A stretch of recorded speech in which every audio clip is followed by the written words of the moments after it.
I'm Tracy Gilbert. I'm the founder and CEO of System Innovation. I actually started my journey, I'll go all the way back to 5th grade, in a magnet program where I studied science and math very early on and loved it.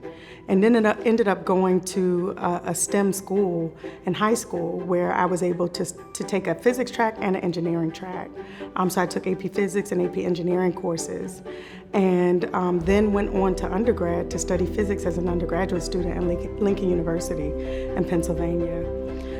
From there, I had the incredible opportunity to intern at NASA for 3 summers. I actually overachieved and in 4 years did 5 internships. So I interned 1 year at NASA and SAIC. And then in my final year, I got a nuclear physics fellowship that also allowed me to do an internship at Fermi National Lab outside of Chicago, Illinois.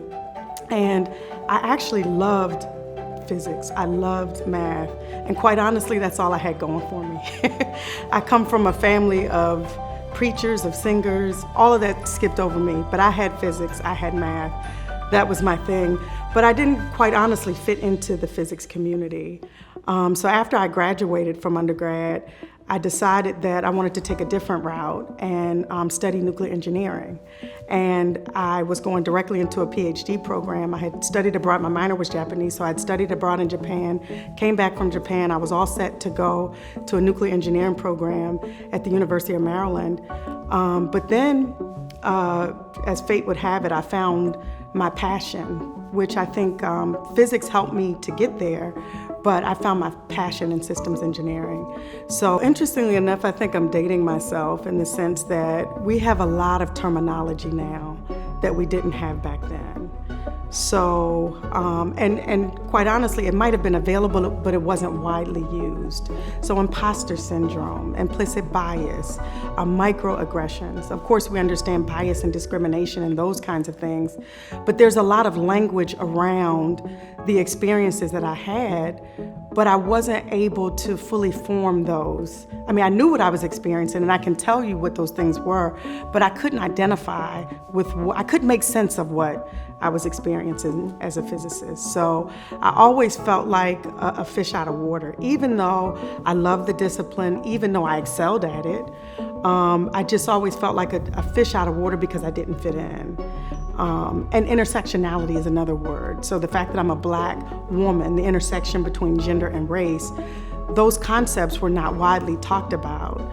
So I couldn't really contextualize why I didn't fit in. I just knew I didn't feel a sense of belonging.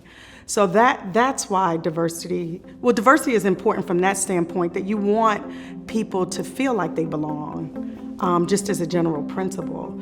But then just diversity of thought improves outcomes. So in my position and throughout my entire career, we want to get to the best and optimal solutions. We want all hands on deck to come and help solve problems, and we need different perspectives to do that. And that's why diversity is important. I would recommend that you take advantage of an opportunity to, as students, we all need money, right? But take advantage of a community that is trying to help. They want you to feel included. They want you to understand that you belong. But also understand that you're coming into a community that understands all those issues and is working to make an impact across all of those areas.